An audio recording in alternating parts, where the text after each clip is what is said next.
27장 전체는 매년 사순절이 되면 읽혀지는 본문입니다. 그래서 1년에 한 번씩은 꼭 읽게 되는 그러한 본문인데요. 매우 익숙하고 잘 아시리라 생각이 듭니다. 예수께서 맞닥뜨려야 할 마지막 현실이라는 것, 육체적인 고통과 멸시와 모욕, 그리고 죽음. 그가 하나님의 아들이시고 이미 최종적인 승리를 알고 있었다고는 하나 인간으로서 그 잔인하고 무서운 길을 통과하는 것은 또 다른 것입니다. 예수께서는 그 길을 오롯이 홀로 가십니다. 27장의 전체 이야기가 그렇습니다. 그러면서도 동시에 그 길가에는 다양한 사람들이 존재를 합니다. 27장에서는 특별히 두 그룹과 두 사람이 두드러지고 있는데, 두 사람이라 함은 가롯 유다와 본디오 빌라도, 두 그룹은 군중과 종교 지도자들입니다. 군중은 수많은 무리로 자주 표현되는데, 이 종교 지도자들이 27장에서는 대제사장들과 백성의 장로들 이렇게 표현되고, 후반부에는 이들이 대제사장들과 바리새인들 이렇게 표현되고 있습니다. 이들은 각각 두 개의 법정에서 만나게 되는 사람들입니다. 하나는 유대인의 법정이고 다른 하나는 로마인의 법정이라 말할 수 있겠습니다. 예수께서는 1차로 유대인의 법정에서 유다와 종교 지도자들을 만나고, 두 번째로는 로마인의 법정에서 군중과 빌라도를 만나게 됩니다. 오늘 27장이 바로 로마인의 법정의 그러한 모습입니다. 새벽에 유대인의 법정에서 로마인의 법정으로 넘겨지는 것으로 오늘의 본문이 시작을 하고 있습니다.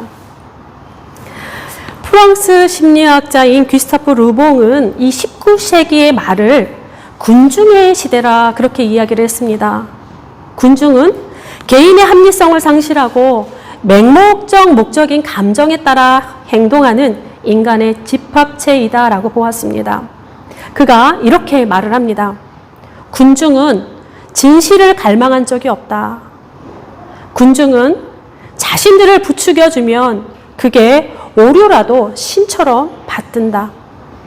또 그들에게 환상을 주면 누구든 지배자가 될 수 있지만 이들의 환상을 깨면 누구든 희생의 제물이 된다.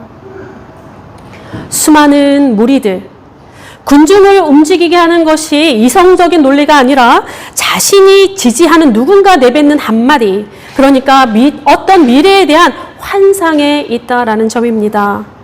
때를 지어다니며 움직이고 또 이들의 불가해한 행동들은 마치 마술에 걸린 것처럼 보여지기도 합니다. 군중 안에는 이성도 어떤 진실도 어떤 담론도 담고 있지 않으며 군중은 맹목적인 감정에 함몰되어 지적으로 그리고 도덕적으로 저열화된다 그렇게 보았습니다. 기이한 것은 이 군중이 된 이들이 자신의 신념을 왜곡하더라도 자신들을 이끌고 있는 지도자에게 의심을 품지 않는다는 점입니다. 시간이 흘러도 변하지 않는 이 군중의 특성이 2000년 전 그날 오늘 27장에도 발견되고 있습니다. 바로 로마인의 법정에서 예수를 둘러싸고 있는 것이 모두 군중입니다. 대체적으로 이들은 예수님의 공생의 내내 따라다녔습니다. 물론 전부는 아닐 것입니다. 어쨌든 수많은 무리로 표현되는 이 군중은 예수님의 말씀과 삶을 눈으로 직접 보고 귀로 들으며 그가 행하신 신비로운 이적들도 체험했던 그러한 사람들이 포함되어 있었습니다. 전혀 새로운 사람들도 분명 있었을 것이나 그러나 대다수는 예수님과 함께했던 사람들이 많았을 것입니다. 또한 이들은 불과 얼마 전까지 예루살렘에 입성하시는 예수님을 맞이하면서 종려나무 가지 나뭇가지를 쥐고 흔들고 호산나 외쳤던 그러한 군중입니다. 예루살렘 성에 떠들썩할 만큼 자신들의 옷과 겉옷을 나뭇가지를 그가 가는 길에 펴면서 왕으로 선지자로 그들이 대우했습니다. 그들이 가진 메시아적 환상을 시켜줄 것이라 굳게 믿었기 때문입니다. 이러한 군중 속에서 인간의 사유의 능력은 무뎌지고 수많은 무리가 함께 입을 모으니 이구동성으로 입을 모으니 맹신의 힘은 더욱 강렬해집니다. 소름 끼치는 것은 이러한 군중에 야누수적 두 얼굴이 존재한다는 사실입니다. 뜨겁게 열광하던 이들이 무섭도록 또 차갑게 돌변하는 것도 한순간이라는 사실입니다. 그들이 환상에 깨어질 때 그렇습니다.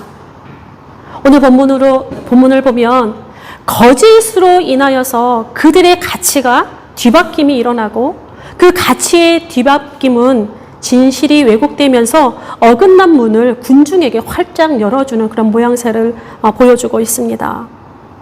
이 예수를 따르던 무리가 스스로 빚어낸 메시아적 거짓 환상에 깨어져 나가는 순간 이들은 또다시 입을 모아 외칩니다. 호산나 외쳤던 그들의 입에서 이렇게 이야기합니다. 예수를 십자가에 못 박으라. 빌라도가 묻습니다. 어찌미냐? 무슨 악한 일을 하였느냐? 군중이 더 소리 지릅니다. 십자가에 못 박아야 하겠나이다. 이들에게는 이 순간 이성도 진실도 없습니다. 이러한 군중에 대해서 엘릴은 더 섬뜩한 표현을 합니다. 군중은 못된 목자나 파시스트나 나치 총통을 가리지 않는다. 누구든지 먼저 오는 목자에게 예속되어 버린다. 군중이 가진 무서운 그런 특성들입니다. 자, 그런데 이 수많은 무리들이 또 교회라는 사실입니다. 이 청중의 열광이 드러나는 것이 또 교회입니다.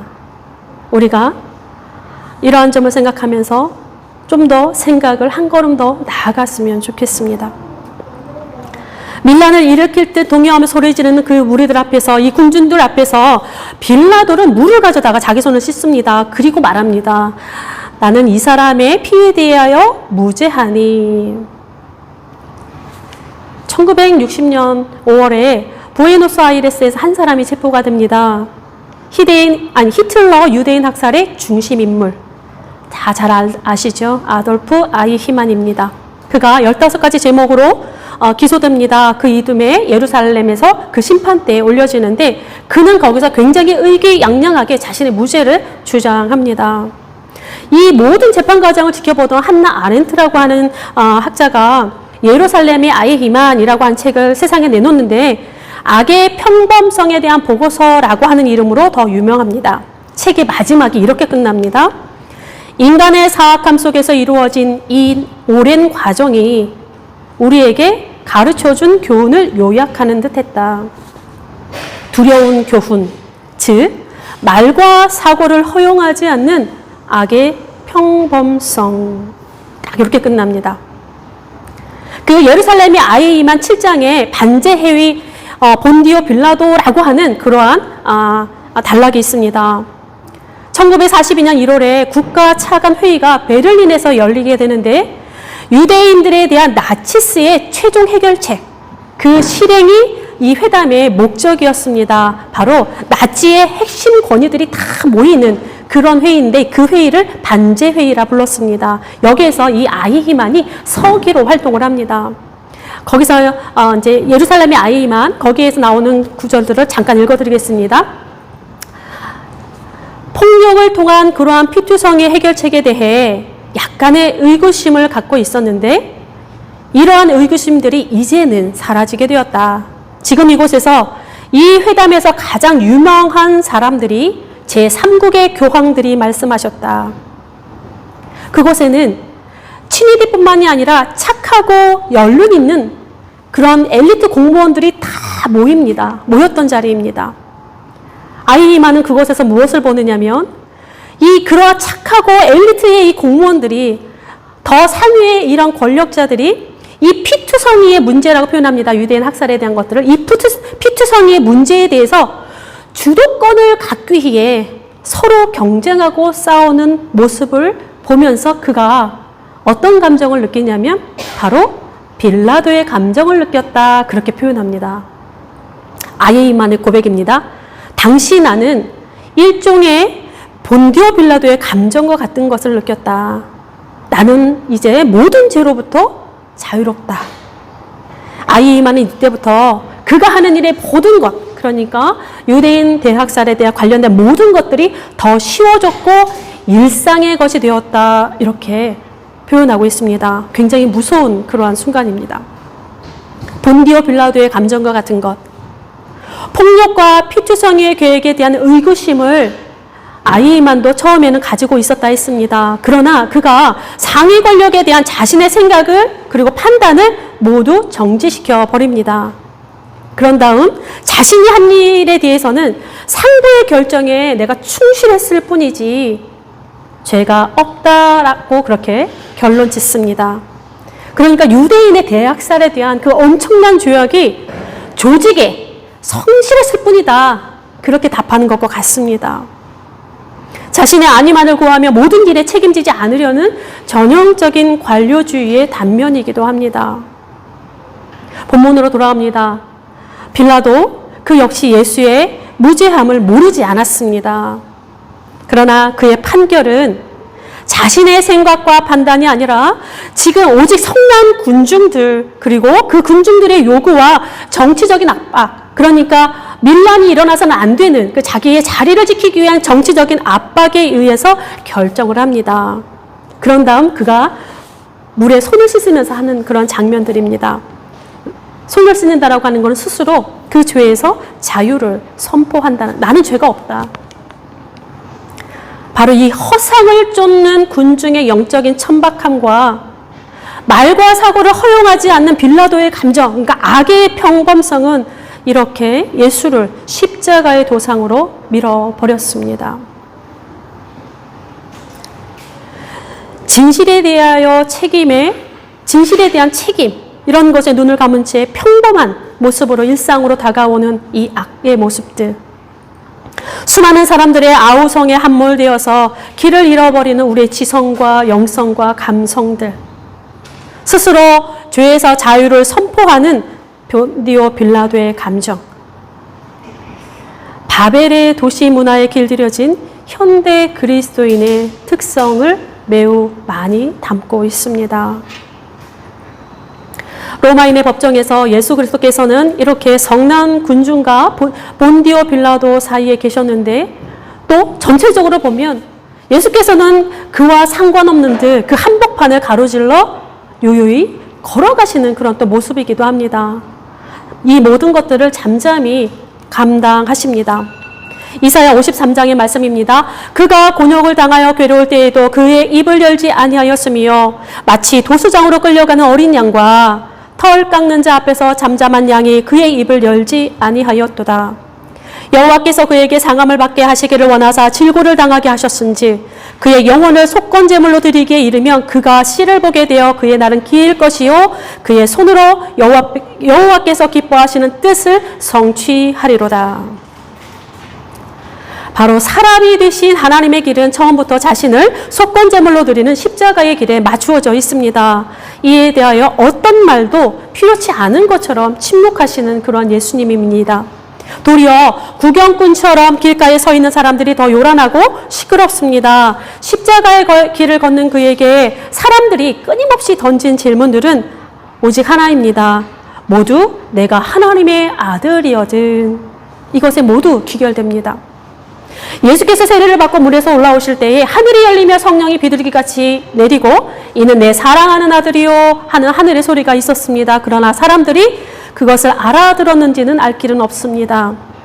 공생애를 시작하시는 첫 광야에서 사단이 집요하게 따라붙으면서 내가 만일 하나님의 아들이거든 하며 질문합니다.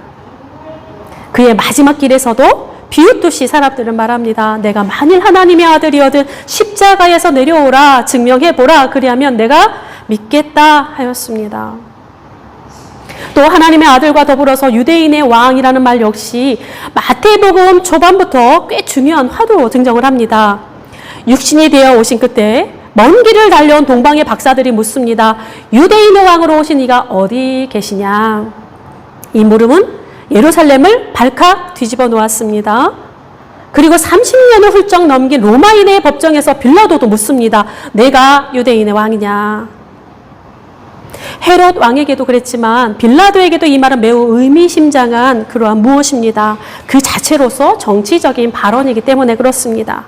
공교롭게도 예수께 구형된 십자가형은 로마 총독이 치리하던 시대의 정치 사범들을 처단하는 그러한 형벌이었습니다.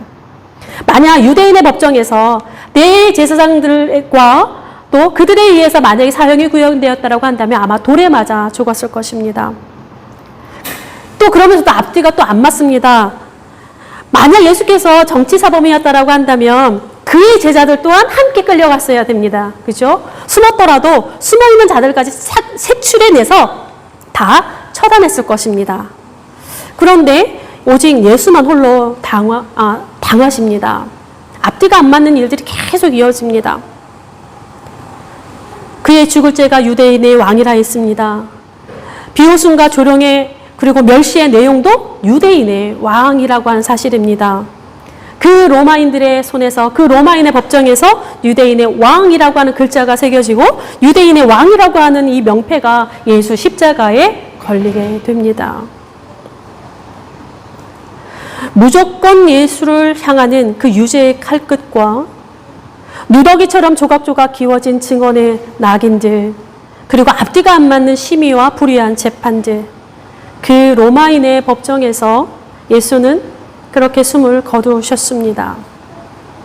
이 모든 역사를 종견되는 한마디가 다시 로마인의 법정에서 울립니다. 잘 아시죠? 마지막 첫 고백, 백부장의 고백입니다. 이는 진실로 하나님의 아들이었도다. 이 엎치락 뒤치락하는 이 모습들이 27장에 굉장히 많이 나옵니다. 이 27장을 묵상하면서 어느 날 문득 궁금한 것이 하나 또 생겼습니다. 제자들은 어디에 있을까?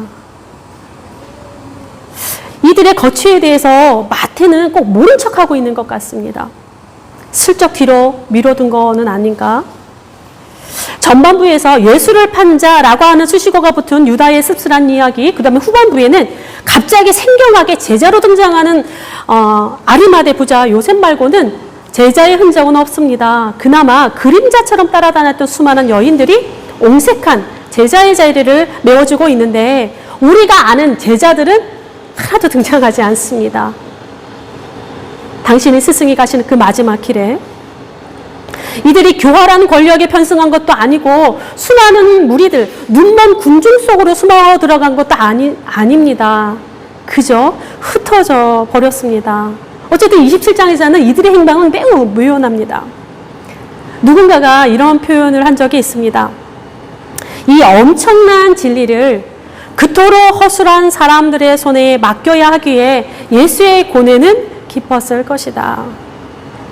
바로 기독교 신앙의 이야기의 정점이라 할 수 있는 십자가의 길 27장에서 예수님은 그리고 그의 제자들은 반투명한 어떤 무엇에 가려진 듯 신비처럼 밀봉되어 있습니다. 예수께서 느끼는 고통도 좀처럼 드러나지 않습니다. 거의 말이 없으십니다. 그의 생각도 그의 감정도 그렇습니다. 다만 마지막 외침에서 조금, 아주 조금 우리는 가늠할 뿐입니다. 오히려 이 로마인의 법정에서 요란하게 소리내는 것은 바로 군중과 본디오 빌라도였다라는 사실입니다. 성경은 상관이 없는 듯 그리고 온 세상을 덮은 두터운 어둠과 깊고 적막한 고요함을 뚫어버리는 듯 또 다른 모험을 잠잠히 준비하고 있습니다. 우리는 이미 28장의 이야기를 잘 알고 있는데 어쨌든 십자가의 길에 코빼기도 보이지 않았던 그토록 허술한 사람들에게 엄청난 진리가 맡겨지는 하나님의 모험이 또 27장 이면에 깔려져 있습니다.